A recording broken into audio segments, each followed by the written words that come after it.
एक साधु महाराज श्री रामायण कथा सुना रहे थे। लोग आते और आनंद विभोर हो जाते।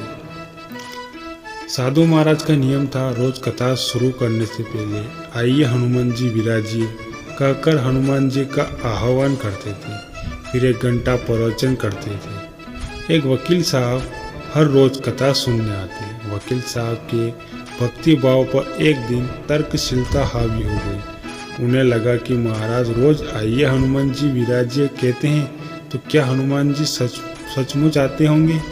अतः वकील साहब ने महात्मा जी से पूछ डाला, महाराज आप रामायण की कथा बहुत अच्छी कहते हैं, हमें बड़ा रस आता है, परंतु आप जो गद्दी प्रतिदिन हनुमान जी को देते हैं उस पर क्या हनुमान जी सचमुच विराजते हैं? साधु महाराज ने कहा, हाँ, यह मेरा व्यक्तिगत विश्वास है कि राम कथा हो रही हो तो हनुमान जी अवश्य पधारते हैं। वकील साहब ने कहा, महाराज ऐसी बात नहीं बनेगी, हनुमान जी यहाँ आते हैं इसका कोई सबूत दीजिए। आपको साबित करके दिखाना चाहिए कि हनुमान जी आपकी कथा सुनने आते हैं। महाराज जी ने बहुत समझाया कि भैया, आस्था को किसी सबूत की कसौटी पर नहीं कसना चाहिए।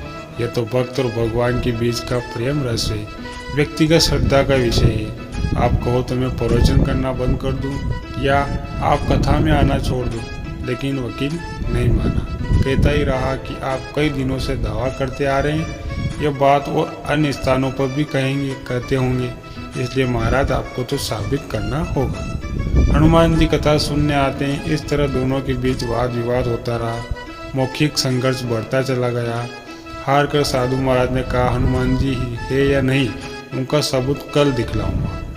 कल कथा शुरू हो तब प्रयोग करूंगा। जिस गद्दी पर हनुमान जी को विराजित होने का कहता हूँ, आप उस गद्दी को आज अपने घर ले जाना, कल अपने साथ उस गद्दी को लेकर आना और फिर मैं कल गद्दी यहाँ रखूँगा।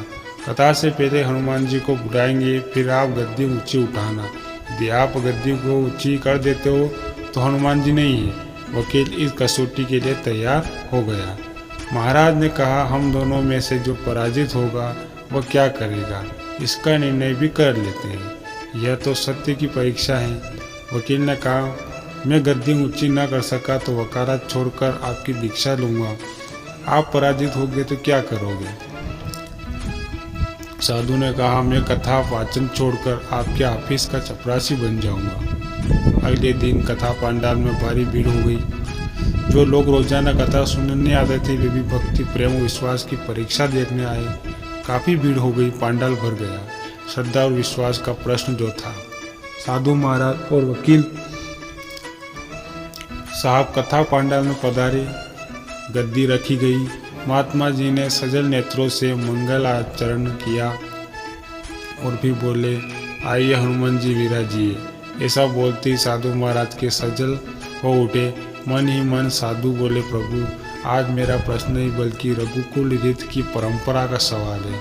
मैं तो एक साधारण जन हूँ, मेरी भक्ति और आस्था की लाज रखना। फिर वकील साहब को निमंत्रण दिया, आइए गद्दी को ऊंची कीजिए। लोगों की आंखें जम गई। वकील साहब खड़े हुए।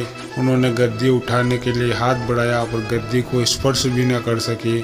जो भी कारण रहा, उन्होंने 3 बार हाथ बढ़ाया किंतु 3 बार असफल रहे।